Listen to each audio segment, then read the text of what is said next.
አመሰግናለሁ። በመጀመሪያ ደወል ሚዲያ ለዚህ ታላቅ ውይይት ስለ ጋበዘኝ ምስጋና አቀርባለሁ። እኔ መጋቤ ምስጢር ሳህሉ አድማሱ ነው የምባለው። በኢትዮጵያ ኦርቶዶክስ ተዋሕዶ ቤተክርስቲያን በመገናኛ ብዙሃን ማለት ነው የመርሃ ግብር አዘጋጅ ነኝ። ቀደም ሲል ዝክረ ሊቃውንት የሚል መርሃ ግብር ለተከታታይ ጊዜ ሳዘጋጅ ቆይቻለሁ።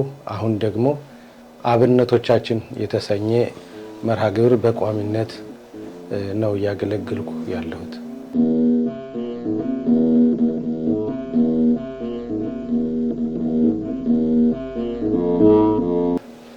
ወደ ቅድስት ሀገር ኢየሩሳሌም ለ12ኛ ጊዜ መጥቻለሁ። ይሄ አሁን የመጣሁት 12ኛ ዙር ነው። ከ2009 ዓመተ ምህረት ጀምሮ በየአመቱ እመላለሳለሁኝ።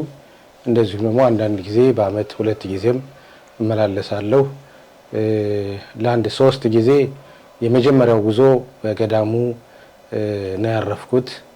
ያ ረጅም ጊዜ ነው። ለ3 ወር ያህል ነው የቆየሁት። እንደዚሁም ደግሞ በመካከል በደር ሱልጣን በ2016 ዓመተ ምህረት 16 ቀን ቆይቻለሁ። አሁን ደግሞ በደብረ ገነት ቅድስት ኪዳነ ምህረት ለ18 ቀናት ነው ቆይታ ያደረኩት። ከዚያ ውጭ ያሉት ጉዞዎች ግን የጉዞ ማህበራት የኢየሩሳሌም መታሰቢያ ድርጅት መምህር በመሆን የቡድን መሪ በመሆን ወደ 6 ጊዜ መጥቻለሁ።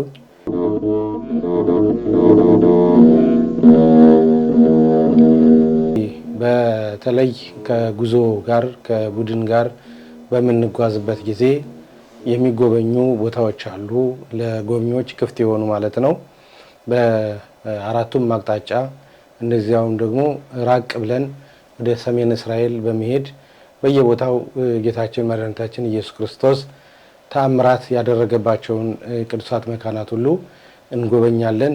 ያ ጉብኝት በጣም ሩጫ የበዛበት ጊዜውም የተወሰነ ስለሆነ በጣም መጣደፍ የበዛበት አገልግሎት ነው። በእርግጥ ትልቅ ዋጋ ትልቅ ቅድስና የሚታይበት የሚገኝበት ቢሆንም ይሄ በጉዞ ላይ ያለው በዚህ ሁኔታ ነው።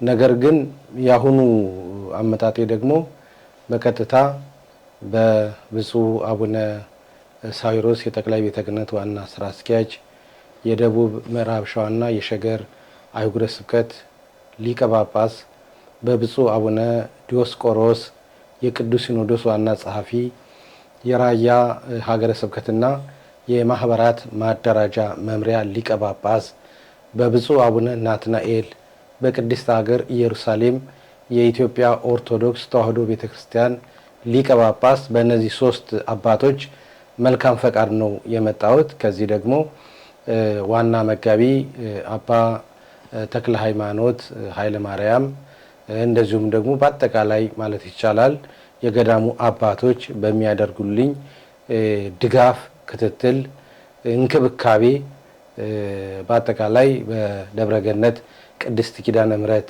ነው ያሳለፍኩት። እንደዚሁም በማስተማር በቅዳሴ ሰዓት የወንጌል አገልግሎት፣ እንደዚሁም ደግሞ በአልዓዛር በዓል በሚከበርበት ለምሳሌ ግንቦት 12 ቀን በተከበረበት በዛም አገልግያለሁ።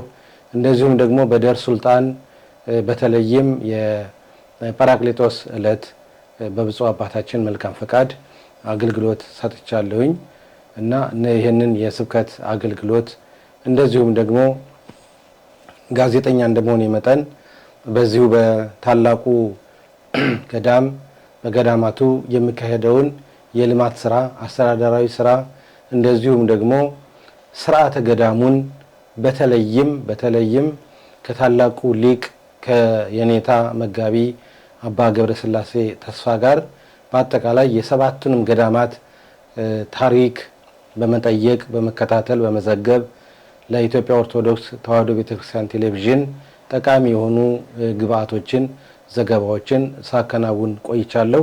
እንግዲህ ያሁኑ ልዩ የሚያደርገው ነገር አለ። ከአይምሮዬ የማይጠፋ ማለት ነው። አንዱና የመጀመሪያው የደብረ ዘይት ማለት የእርገት በደብረ ዘይት የነበረውን ስርዓት በእርግጥ የኛ ገዳም በዚሁ በደር ሱልጣን ነው ያከበረው ቅዳሴውን ሁሉን ነገር ማለት ነው። ነገር ግን እዚያ ቦታው ደግሞ ስንሄድ የተለያዩ ቤተ ክርስቲያናት ባረገበት እግሮቹ በተነሱበት ልዩ ስርዓት አይቻለሁና በዕለተ ቀኑ እዚያ ቦታ መገኘቴ ለኔ ልዩ ስሜትና ደስታ ፈጥሮብኛል። ሌላው እስካሁን ድረስ በ12ቱም ጉዞዎች ያልተመለከትኩት ያላየሁት የሰሊሆም መጠመቂያ በዮሐንስ ወንጌል ምዕራፍ 9 ላይ ታሪኩ ተጽፏል።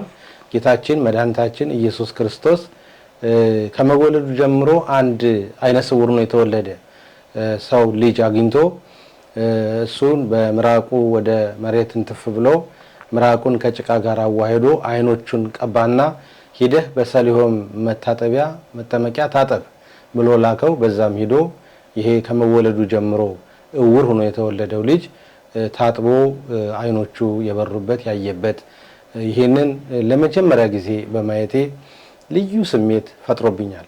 ሌላውና ሶስተኛው ደግሞ ልዩ ስሜት የፈጠረብኝ የጰራቅሊጦስ ዕለት ማለት ነው።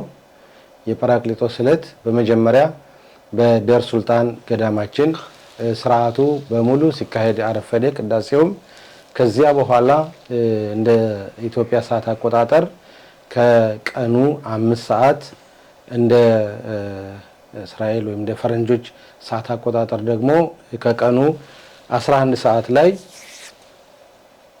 አጠቃላይ ብፁዕ አባታችን እንደዚሁም በእስራኤል ባለሙሉ ስልጣን አምባሳደር የኢትዮጵያ አምባሳደር ተስፋዬ ይታየው የገዳሙ አባቶች ሁሉም በሚል ደረጃ እንደዚሁም ደግሞ የተለያዩ ምእመናን ከቴልአቪቭ ሳይቀር ከኢየሩሳሌም አራቱም አቅጣጫዎች የመጡ ምእመናን በተገኙበት መንፈስ ቅዱስ በወረደበት በጽርሐ ጽዮን ልዩ ስርዓት ሲደረግ በማየቴ በጣም ልዩ ስሜት ነው የተሰማኝ።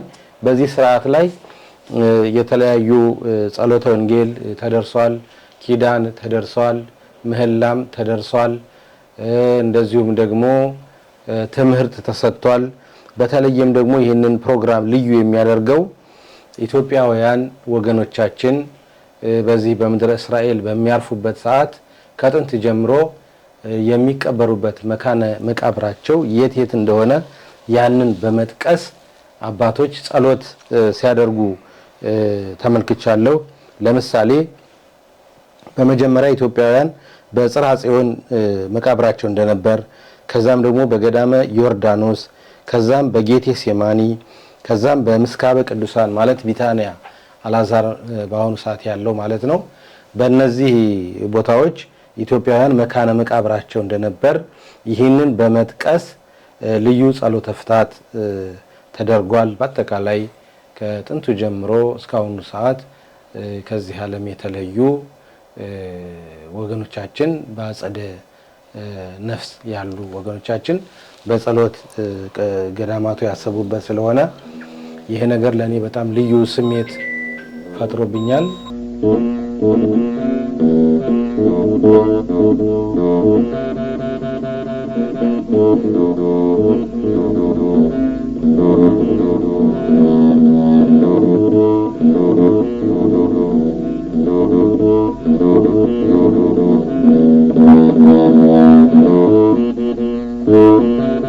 ደወል ሚዲያን ካወቁት በጣም ረጅም ጊዜ ሆኗል። የደወል ሚዲያም እንግዳ ሆኜ የቀረብኩበትም ጊዜ አለ። እንደዚሁም ደግሞ አገልግሎቶችን ስብከቱን ሁሉን ያስተላለፈ ሚዲያ ነው። ስለዚህ ከደወል ሚዲያ ጋር ያው ቤተሰብ እንደሆንኩ ነው የሚሰማኝ።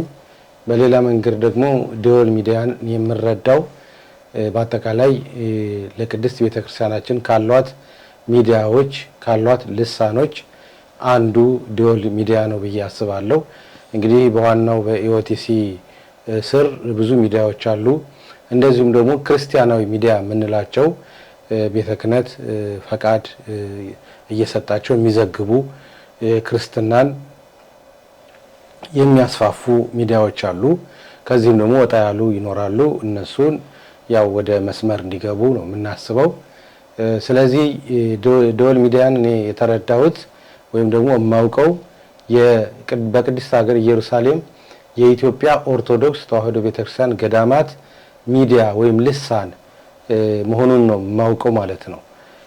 ለምን ያለው አገልግሎት የልደትም ስንመጣ እንደዚሁም የትንሳኤ ስንመጣ የእርገትም በየጊዜውም አሁንም ደግሞ በመጣሁበት አሁን ቅድም በጠቀስኳቸው በዓላት ሁሉ ደወል ሚዲያ የገዳማቱን የእንቅስቃሴ አገልግሎት አምልኮት እየዘገበ ለዓለም የሚያሰራጭ ሚዲያ ስለሆነ ደወል ሚዲያ የቤተክርስቲያን ልሳን ነው ብዬ መናገር እችላለሁ። በሌላ መንገድ አባቶችም እንደነገሩኝ የገዳሙ መሪዎች፣ ስራ አስፈጻሚዎች እንደዚሁም አገልጋዮች ሁሉ በሚዲያው ላይ ያላቸው ተስፋ ያላቸው አመኔታ በጣም ላቅ ያለ ስለሆነ ስለዚህ በመላው ዓለም የሚገኙ ምእመናት ይህ ሚዲያ የቤተክርስቲያናችን ሚዲያ እንደመሆኑ መጠን በዚህ ሚዲያ የሚተላለፈውን ትምህርት ማንኛውን መረጃ እንዲጠቀሙበት፣ እንዲደግፉት፣ እንዲከተሉት በዚህ አጋጣሚ መልእክትም ማስተላለፍ ፈልጋለሁ።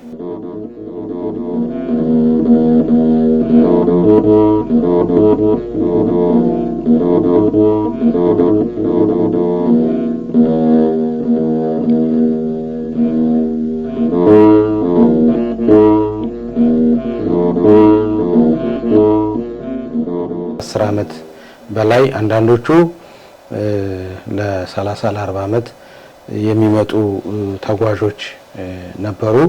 አሁን ደግሞ ከኢትዮጵያ ብቻ ከ15 በላይ የጉዞ ወኪሎች አሉ። ከሌላውም ዓለም ከአሜሪካም ከአውሮፓም ከአፍሪካም ምድር ወደ ቅድስት ሀገር ኢየሩሳሌም በዓላትን ለማክበር ይመጣሉ።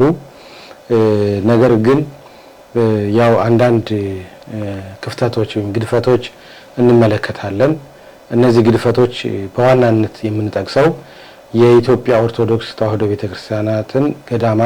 ቤተክርስቲያን ገዳማት በደንብ ያለ መጎብኘት ያለ መደገፍ ሁኔታዎች አሉ። አብዛኛዎቹ ሳያዩአቸው እንደሚሄዱ ያው እናውቃለን።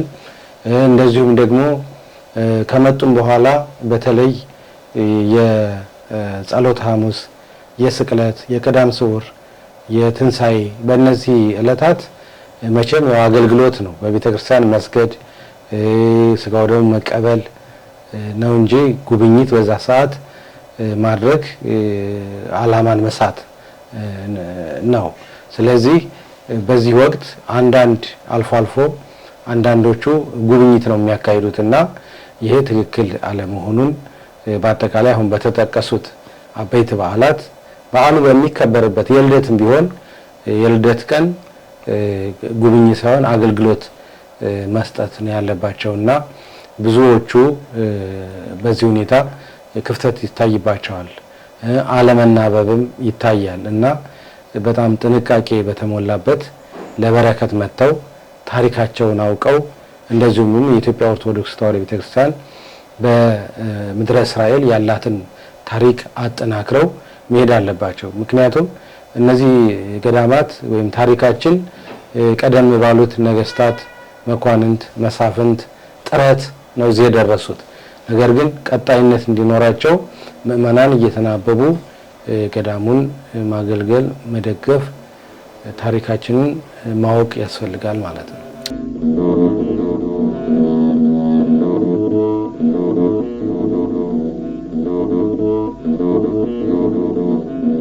አጠቃላይ በጉዞው ላይ የሁሉም ተሳትፎ መኖሩን በተለይ ደግሞ በዚህ ቅድስት ምድር ላይ ከመጣሁ ጊዜ ጀምሮ ብፁዕ አቡነ ናትናኤል በጣም እየተከታተሉ እየጠየቁኝ እንደዚሁም ደግሞ ለአባቶች አደራ እያሉ ማለት እንዳይከፋኝ ወይም ደግሞ ብቸኛ እንዳልሆን አስፈላጊው ነገር ሁሉ እንዲሟላ ትልቅ አባታዊ ድጋፍ አድርገዋል። የገዳሙ ዋና መጋቢ አባ ተክለ ሃይማኖት ኃይለ ማርያም እንደዚሁ በአባታዊ አመራራቸው ሌሎችም ደግሞ አባቶች ሁሉም በመረባረብ በጣም ሲያግዙኝ ሲረዱኝ ቆይተዋል።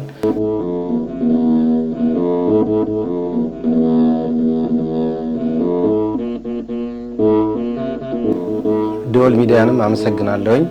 ምክንያቱም በዚህ በደወል ሚዲያ በአጠቃላይ ለኢትዮጵያ ኦርቶዶክስ ተዋሕዶ ቤተክርስቲያን ቴሌቪዥን ግብአት የሚሆኑ ቅድም የጠቀስኳቸውን የገዳሙን ታሪክ፣ የሰባቱንም ገዳማት ታሪክ፣ ስርዓተ ገዳሙ ከኢትዮጵያ ገዳማት በምን እንደሚለይ ማለት ስርዓቱ ይለያል ወይስ አይለያይም የሚለውን ይህን ነገር ለማጣጣምና በቂ መረጃ ወደፊት በቴሌቪዥናችን በኢኦቲሲ ለማስተላለፍ ትልቁን አገልግሎት የሰጠኝ የቀረጻውን በገንዘብ የማይለካ ነፃ አገልግሎት የሰጠ ሚዲያ ስለሆነ በኢትዮጵያ ኦርቶዶክስ ተዋሕዶ ቤተክርስቲያን ቴሌቪዥን ድርጅት ስም ከልብ አመሰግናለሁኝ።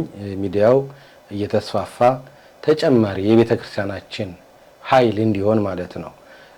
ጌታችን መድኃኒታችን ኢየሱስ ክርስቶስ በአንድ ወቅት ደቀ መዛሙርቱን ሰብስቦ አዝመራው ብዙ ነው፣ ሰራተኞቹ ግን ጥቂቶች ናቸው። ስለዚህ ሰራተኛ የመከሩ ባለቤት ሰራተኛ እንዲጨምር ለምኑት የሚል ቃል ተጽፏል እና የሚዲያዎች መብዛት የቤተክርስቲያናችን ኃይል ስለሆነ በአሁኑ ሰዓት ያው የሚዲያ ዘመን ስለሆነ የመረጃ ዘመን ስለሆነ ሁሉም ሚዲያዎች ቅድስት ቤተክርስቲያናችንን ከፍ ለማድረግ ለማጉላት የሚቻለው ክርስቲያናዊ ሚዲያዎች ሲበዙ ስለሆነ ይሄ ሚዲያ ደግሞ አንድ ልሳን በዚህ በምድረ እስራኤል ያለችውን ቤተክርስቲያን የሚያገለግል ስለሆነ በዚህም ጭምር ምስጋና አቀርባለሁ።